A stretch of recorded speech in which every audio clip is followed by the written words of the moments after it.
You're listening to the Unlocking Africa podcast.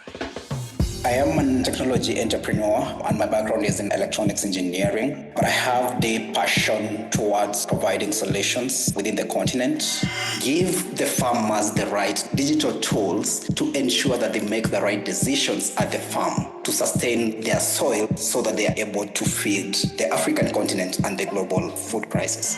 We are able to crowdsource various soil data that we already have in our database to provide the most relevant and the most accurate form of recommendation based on the other data sets that we already have. Stay tuned as we bring you inspiring people who are unlocking Africa's economic potential. You're listening to the Unlocking Africa podcast with your host, Tessa Adamu. Welcome to the Unlocking Africa podcast, where we find inspirational people who are doing inspirational things to unlock Africa's economic potential. Today we have Brian Bosire, who is co-founder and CEO of UjuziKilimo, which is a company collecting, analyzing, and making sense of billions of data sets to inform the agriculture industry. Welcome to the podcast. Brian, how are you? Thank you so much, Tessa, for the introduction, and I'm really excited and happy to be part of this conversation. Fantastic. It's a pleasure to have you here. As always, I like to get straight in, so I was hoping you could give us an introduction into who Brian Bosire is. Sure. So I am a technology entrepreneur and my background is in electronics engineering, but I have the passion towards providing solutions within the continent and specifically to key sectors like agriculture, which is the core driver of the African economy, but also looking into infrastructure around water access and distribution. So I was born and raised in Kisii, that is the western part of Kenya. And my parents were farmers.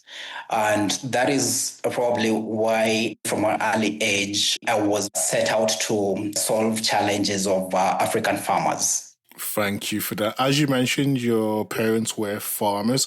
So how did those early experiences with parents that were farmers shape your vision for UjuziKilimo?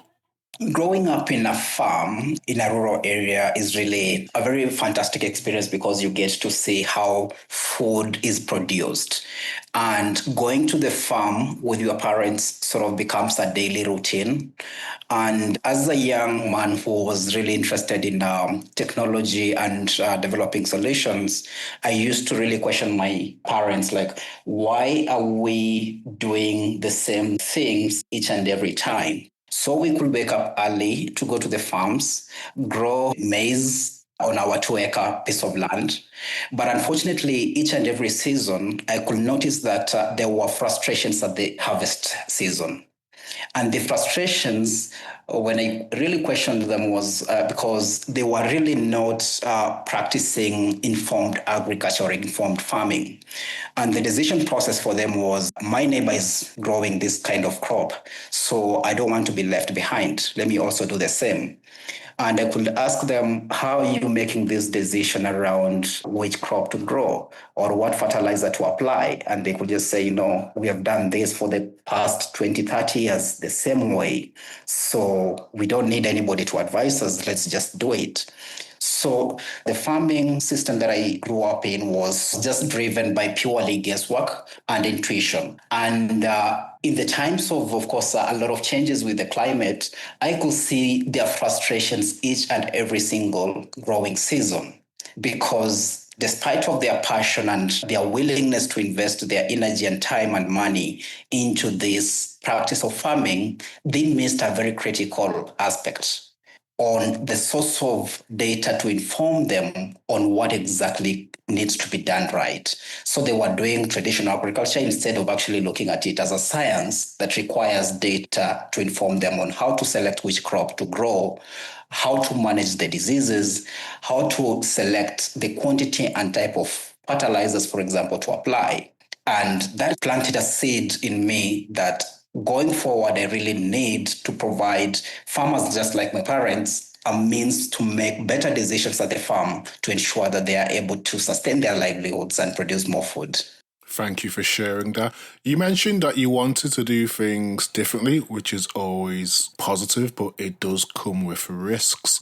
So when you first launched UjuziKilimo, what was the moment that made you confident that it could become a positive force for change in agriculture? It's quite interesting. So I launched UjuziKilimo while studying in university. And as far as I was studying engineering and electronics, I really wanted to study more about African agriculture. And I remember when I was making my first presentation about the whole idea about UjuziKilimo, I read some very interesting statistics that right now, Africa has 60% of the remaining global arable land. And I just connected that to my parents and the smallholder farmers and how they practice agriculture. And these are more than 300 million smallholder farmers across Africa.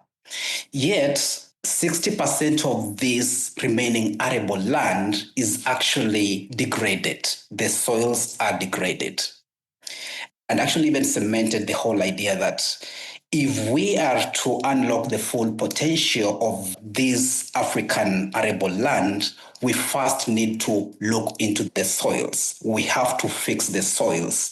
And more importantly, also give the farmers the right tools, digital tools, to ensure that they make the right decisions at the farm to sustain their soils so that they're actually able to feed the African continent and the global food crisis.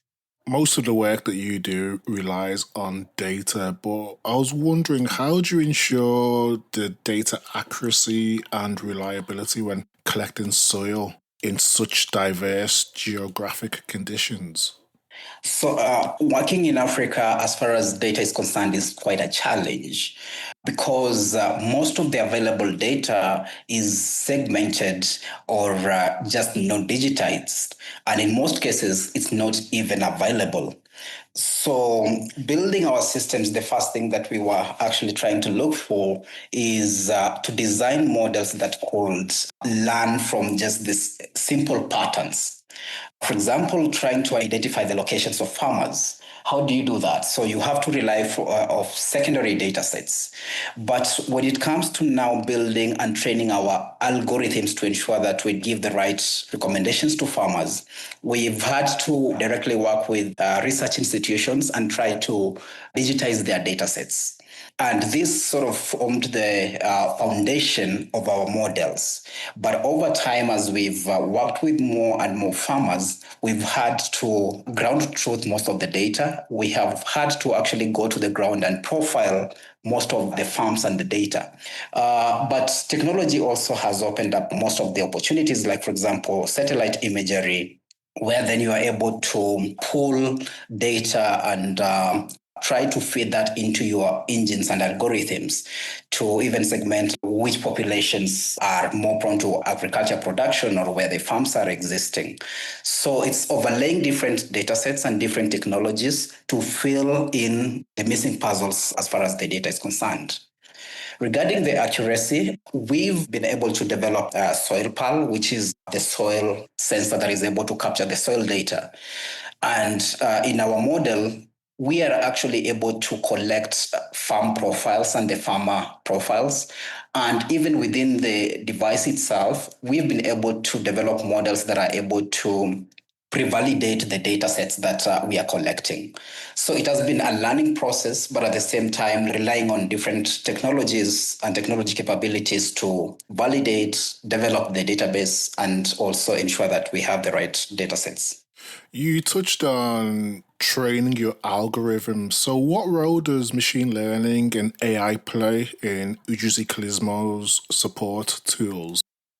From the onset, when we started building our platform, machine learning played a very critical role. It's essentially the brain behind our system because we are able to analyze patterns across different data sets, for example, crops, and then looking at the soils, the weather, and the farmer behavior. So when you're looking into these patterns, and trying to also ensure that each and every single recommendation that we provide is hyper-personalized to the farmer.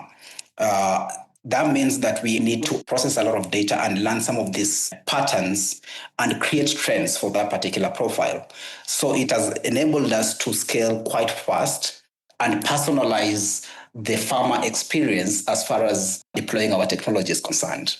You touched on the ability to scale. Machine learning is key to that. I know in the early days you initially aimed to reach around 10,000 farmers, but now you've supported more than that.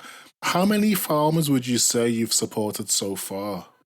So far, we've supported more than 100,000 farmers. Brilliant. So I guess what's the mission or the vision in terms of how many farmers are you aiming to support in the next, say, 5 years? So in the next 5 years, we will be supporting more than 1 million farmers. And that is a goal that is inspired and driven by the fact that we've been able to lock in some key partnerships. And in our path to scale to 1 million, we've also been able to further develop our technology to ensure that we are able to deploy not just within Kenya where we currently operate, but in multiple regions without really having to be there presently as a company. So leveraging on partnerships in those countries is really key, but our technology has also been built in a way that we can deploy anywhere around the world without much upfront investment. So the goal is 1 million farmers, but what would you say are the biggest bottlenecks to scaling your solutions to reach 1 million farmers? The first one is, of course, we have capital constraints because everything is driven by how fast we can actually raise enough capital, for example, to ensure that we manufacture and have the hardware, SoilPal devices deployed everywhere. But beyond that, it's also about the distribution infrastructure. So right now, working within the continent, the challenge that we have is that each jurisdiction, of course, will have its own requirements. It will have its own infrastructure challenges, for example, when it comes to internet connectivity. So you have to consider all these aspects when scaling. But I believe that with the right capital in place to ensure that we have enough devices, enough human capital, that's talent, and also good partnerships to ensure that we overcome the distribution infrastructure challenge, then we should be able to scale. You touched on the capital constraint. So I was wondering, how does your business or revenue model work? Who pays for your services? Currently, we have B2B and also B2B2C model. So on the B2B side, we work with agriculture organizations who purchase our devices and then deploy them in supporting their network of farmers. And this has worked really well because organizations have the capacity to actually put up the upfront cost to purchase the devices. The other model is B2B2C, where we work through a network of field agents. And this has worked really well within Kenya because we provide the devices to the field agents and we have a revenue share agreement with them, which also creates job opportunities actually for young people. So in that model, farmers will just access the service and pay for the service. And it's an affordable service fee of between $3 to $5 to access the soil testing service. And this is right at their farms. So those are the two models in which we actually operate. Can you walk us through some of those devices that they purchase and what those devices do? So the devices, the name is SoilPal, and it's an internet-connected handheld sensor device that is able to capture soil parameters, more than 13 different soil parameters, ranging from the macronutrients of the soil to acidity and salinity. And all this data is sent directly to our online platform, which is called FarmSuite, where we do all the analytics and overlaying with all the other data sets to provide a highly personalized recommendation. And this recommendation will be first maybe around which crop will do well on that particular soil, or which fertilizers and quantities of fertilizers that they can apply to optimize production of a particular crop. But we also go beyond that to provide agronomic advisory, including the best practices, regenerative agriculture practices, and even providing alternatives if farmers are not able to afford a particular fertilizer, what then is the equivalent alternative that will still enable them to achieve the optimal production of that particular crop. You mentioned that you also go above and beyond and provide agronomic advice. Does that require any level of testing of the soil, or is it purely data-based from the device? So agronomic advisory comes in two ways. Once we do the soil testing, you actually get a more, let me call it more accurate or more personalized agronomic advisory based on your soil status. But the second level is for farmers that have never conducted a soil test. So in that particular point, we are able to crowdsource various soil data that we already have in our database to provide the most relevant and the most accurate form of recommendation based on the other data sets that we already have. Welcome back to Verto Corner, powered by Verto, helping businesses grow across borders with confidence. Today, we're diving into compliance, how to stay on the right side of regulation without slowing your business down.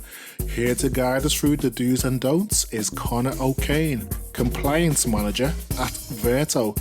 Over to you, Connor. Thanks, Tersa, and look, really appreciate the opportunity to speak today. What I'm going to focus in on is what is a critical enabler for any scaling business, and that's onboarding, very much through the lens of the challenges that we at Verto face in this space and how we've looked to address those. I'll also talk a little bit about some of the customer considerations alongside that. So diving straight in, I think given Verto is a global firm with multiple licenses across different jurisdictions, with that comes differing levels of regulatory expectation and requirements, which in of itself is a challenge. I think with the nuance within the emerging market space is how we balance and ensure the satisfaction of those requirements, where we're working with customers who might view some of these requests as above and beyond what they're typically used to. So the way that we try to address that challenge is being very prescriptive around the why. So why are we asking for this piece of information or this documentation, being clear around how it ticks back to specific regulatory requirements. We find that it builds that level of confidence that we're not just asking for information because, but that there's actually a real reason behind it. So that communication is key. I think also the fact that we have local teams who have that understanding of regional nuances is critical. So for example, teams in South Africa will be requesting a piece of documentation that might be prevalent there, but that might not be relevant for customers who are based in Nigeria or Kenya. So having that understanding is also key. I would say from a customer perspective, it might feel like it's a bit more onerous, but as I said, taking it back to our regulatory requirements builds a level of trust as well in our brand, and it ensures that we remain compliant and ultimately can keep Verto safe as well as the customer safe.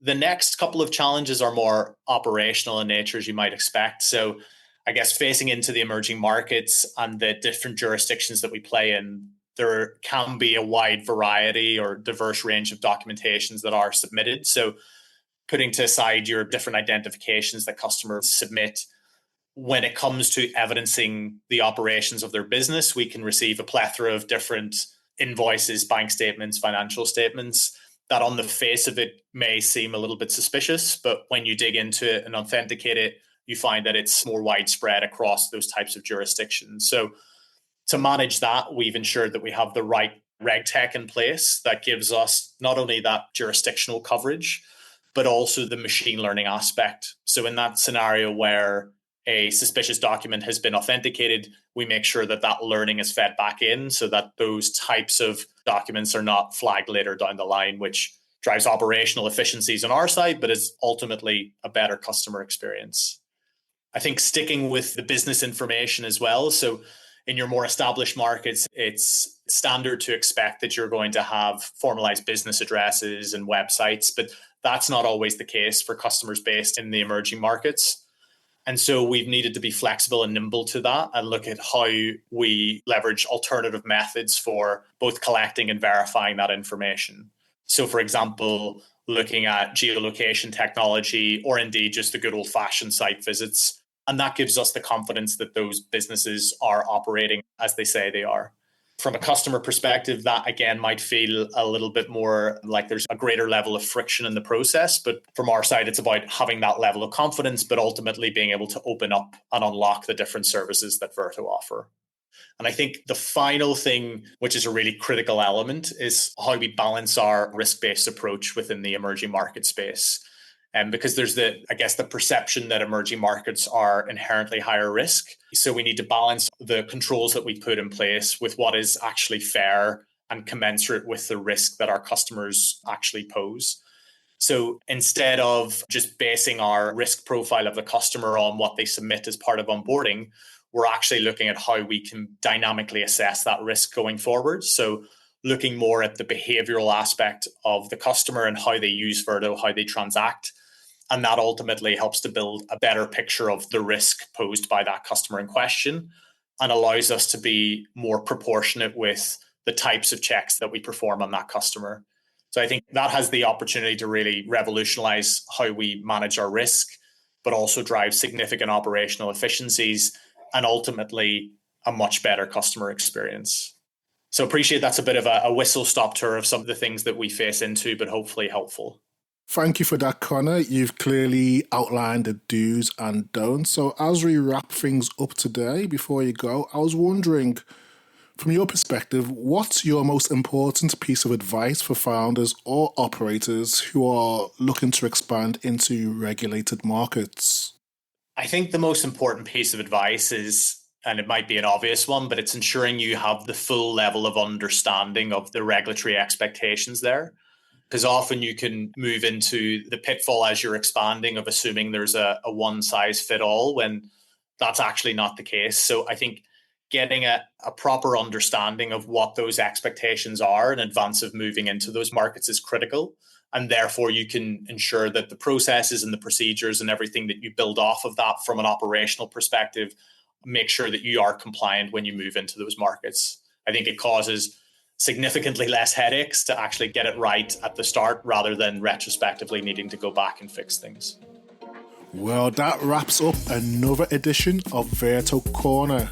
Thanks again to Connor O'Keen and the compliance team of Verto for helping us see the bigger picture. We've got more coming next week. Until then, keep scaling smart. And now, back to our interview with today's guest. So it's clear that the work that you do is both very much offline and online.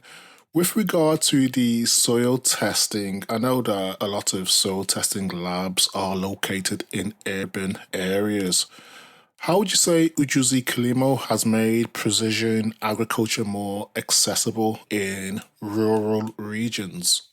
I could say it's more of like we actually flipped the model. Traditionally, as you've just mentioned, it is farmers who had to go to the lab, collect the soil samples and travel or ship it to a lab in an urban area, which is both expensive and time consuming, and still probably wait for 2 weeks to receive the soil test results and not knowing, of course, what to do with the results because they need an expert to interpret the results.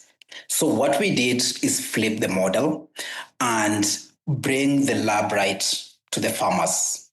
So with our SoilPal, essentially a farmer just needs to press a button on the phone or just call somebody just the same way you could hail a cab. And somebody will just come to your farm and test your soil. And within 5 minutes at the farm, you've got your soil test results. You've got an interpreted soil test recommendation on what to do or what to apply to your farm to correct the soils. And more importantly, once you are signed up to our platform, you also now benefit from all the other agronomic advisory through our mobile app or just through a simple text message. So we just flipped everything, not just bringing the lab to the farm, but also doing it faster, better, cheaper. And at the benefit of the farm, of course, gain from all the data-based agronomic intelligence that they can get. Interesting. What you do obviously requires strong partnerships. What partnerships would you say have been key to enable you to offer the service that you do offer? The first partnership, I think, is actually around working with the governments and farmer cooperatives or farmer organizations generally. Most countries, government is really involved in the production level, at the production level in agriculture.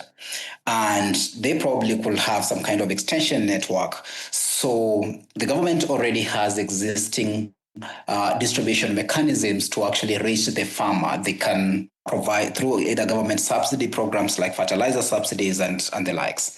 So working with the government has actually helped us not just to gain credibility in the eyes of the farmer, but also giving us distribution and reach to those farmers.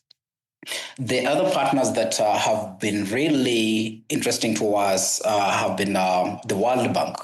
So the World Bank does support a lot of government agriculture programs, and partnering with them at a national level or a regional level enables us actually to reach in places that could be traditionally very difficult for us to do it on our own. Farmer organizations have played also a very critical role because across Africa, farmers work either in cooperatives or in some kind of groups. So the convening power of these cooperatives is really important to us because then we don't have to walk from farm to farm convincing a single farmer, but rather working directly with organizations and cooperatives that already have the farmer's interest at heart.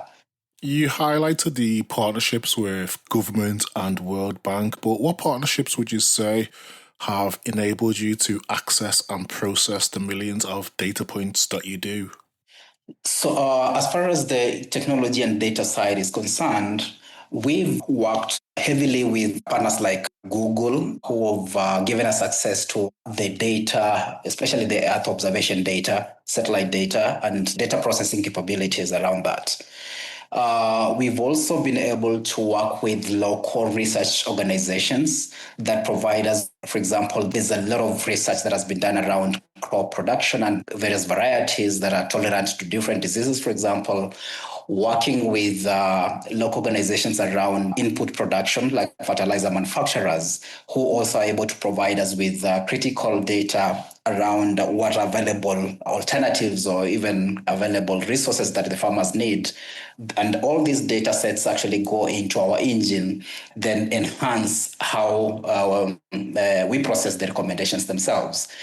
On the technology front, we've been lucky to work with the likes of Google, but at the same time, on the research side, we've been able to work with research institutions that are heavily involved in the agriculture space.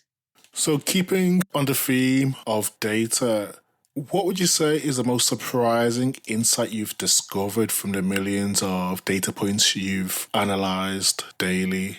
It's interesting. The first thing is that generally farmers over fertilize at any single specific time.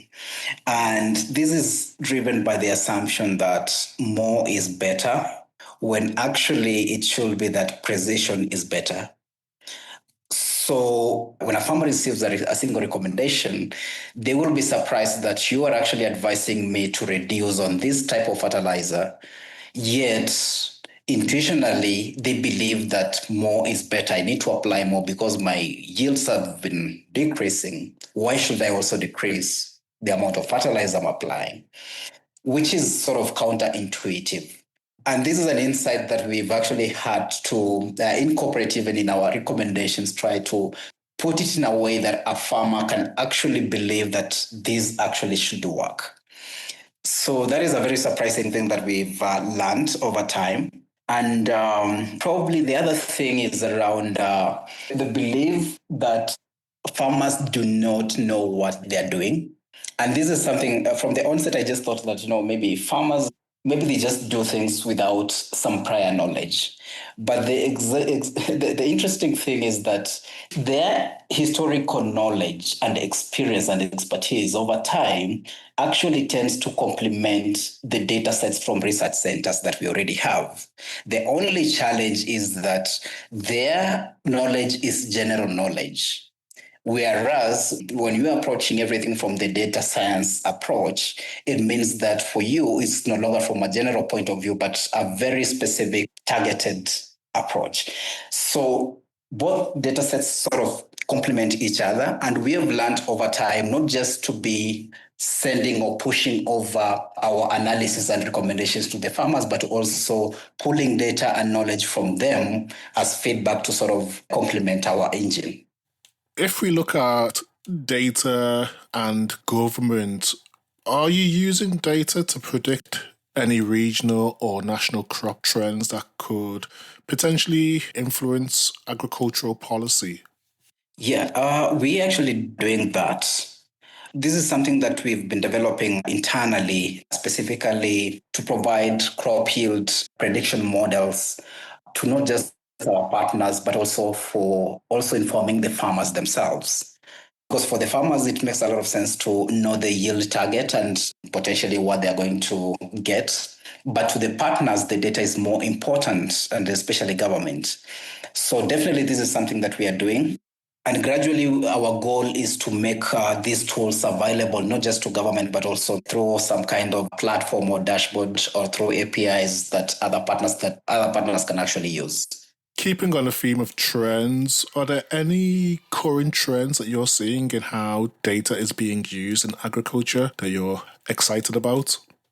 I think there's a very interesting trend at the moment around using technology, various verticals, like whether it's remote sensing, IoT, and AI, and then converging that with fintech. So these two areas are really interesting, and to my perspective, probably game changing, because we are seeing credit scores, for example, credit scores based on soil health and insurance that is triggered by crop stress. And all these data sets are sort of like bringing elements of agri-tech, all these technologies that we're building, and combining that with fintech to unlock possibilities for farmers. So if you're able to marry access to finance with good technology tools for the farmer to ensure that they operate at the optimum, I think that will be game-changing. So looking to the future, where do you see data-led agriculture in Africa in the next 5 to 10 years? I really think that data will drive everything. It will actually be the default. It will drive everything from crop choice to market access. And I'm just seeing a possibility of like a farmer just having a dashboard that informs them on very key decisions. Just like we have taken technology to a lot of these other verticals in finance and other sectors, I really see agriculture gaining a lot from data. And especially with the increasing climate pressure and the need for farmers to adapt, I think data is going to play a key role in ensuring that the future farmer is actually productive. That would be a great place to be. So if we look closer to home, where do you see UjuziKilimo in the next 5 to 10 years? What role will you be playing in Africa's agriculture data space? I see UjuziKilimo as a go-to intelligence layer for African agriculture. And this is whether you are thinking of a farmer in the field or a bank issuing an agri loan or a government planning as a fertilizer subsidy or food policy, they should actually be looking at UjuziKilimo as that go-to place to get all this data, intelligence, and insights to enable them make good decisions. And they will be relying on data that is powered by our solutions, whether it's SoilPal devices in the field, collecting ground data, or FarmSuite doing all the analytics to give them really reliable and good insights. Quote of the week. As people, we often have quotes, mantras, African proverbs, or affirmations that keep us going when times are challenging or when times are good. Do you have one that you can share with us today? Quite interesting. So, there could be quite a number of them, but the one mantra that I always look back to will be like, you can't outsource your life. You can't outsource your dreams or aspirations or hardships. And that is it. So wherever things are tough at a personal level, it could be even on a continental level, you can't outsource that. You have to actually carry the aspiration and do it on your own. So even as Africa, we cannot outsource our lives as Africans. As the continent, we have to carry our dreams, aspirations, and struggles and hardships just to ensure that we keep the spirit going. I agree. You are the master of your own destiny. Very, very, very much. Brian, what a way to close today's conversation. Thank you for sharing your incredible journey and the groundbreaking work that you're doing through UjuziKilimo. I think for me, it's great to see how data and innovation are shaping the future of farming on the continent, and really appreciate your time and the vision that you've shared. It's been a great conversation. Thank you so much, Tessa, and I really appreciate also the time and the conversation. And I also appreciate the work that you're putting in to ensure that the African story reaches everybody and ensuring that we develop Africa. Thank you. Thank you to everyone who has listened and stayed tuned to the podcast. If you've enjoyed this episode, please subscribe, share, or tell a friend about it. You can also rate, review us in Apple Podcasts or wherever you download your podcast. Thank you, and see you next week for the Unlocking Africa podcast.